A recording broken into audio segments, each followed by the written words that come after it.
आज का बाइबल का वचन प्रेरित चरित्र अध्याय 28 वचन 16 से 20 और 30 से 31। और आज का सुसमाचार सन यूहन्ना के अनुसार अध्याय 21 वचन 20 से 25। प्रेरित चरित्र अध्याय 28 वचन 16 से 20 और 30 से 31। जब हम रोम पहुँचे तो पौलुस का यह अनुमति मिली कि वह पहरे देने वाले सैनिक के साथ जहाँ चाहे रह सकता है। 3 दिन बाद पौलुस ने प्रमुख यहूदियों को अपने पास बुलाया और उनके एकत्र हो जाने पर उनसे कहा, भाइयों, मैंने न तो राष्ट्र के विरुद्ध कोई अपराध किया और न पूर्वजों की प्रथाओं के विरुद्ध। फिर भी मुझे बंदी बनाया और यरूशलेम में रोमियों के हवाले कर दिया गया है। वे सुनवाई के बाद मुझे रिहा करना चाहते थे, क्योंकि मैंने प्राणदंड के योग्य कोई अपराध नहीं किया था। परंतु जब यहूदी इसका विरोध करने लगे तो मुझे कैसर से अपील करनी पड़ी।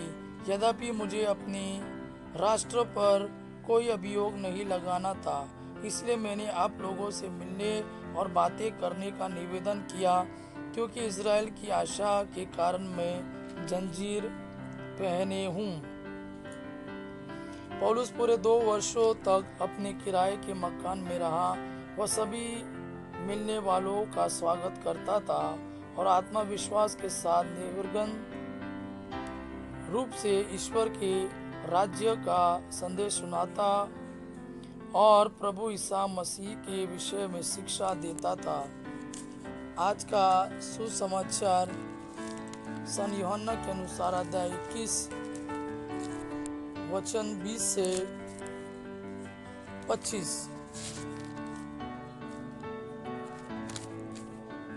पेतरुस ने मुड़कर उस शिष्य को पीछे पीछे आते देखा जिसे ईसा प्यार करते थे और जिसने ब्यारी के समय उनकी छाती पर झुककर पूछा था, प्रभु, वो कौन है जो आपको पकड़वाएगा?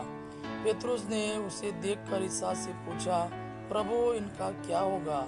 ईसा ने उसे उत्तर दिया, यदि मैं चाहता हूँ कि यह मेरे आने तक रह जाए तो इससे तुम्हें क्या? तुम मेरा अनुसरण करो। इन शब्दों के कारण भाइयों में यह अफवाह फैल गई कि वह शिष्य नहीं मरेगा। परंतु ईसा ने यह नहीं कहा कि यह नहीं मरेगा, बल्कि यह कि यदि मैं चाहता हूँ कि यह मेरे आने तक रह जाए तो इससे तुम्हें क्या? यह वही शिष्य है जो इन बातों का साक्ष्य देता है और जिसने यह लिखा है। हम जानते हैं कि इसका साक्ष्य सत्य है। ईसा ने और भी बहुत से कार्य किए। यदि एक एक कर उनका वर्णन किया जाता तो मैं समझता हूँ कि पुस्तकें लिखी जाती वे संसार भर में भी नहीं समा पाती।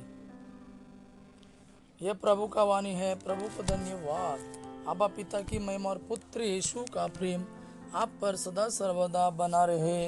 आमीन।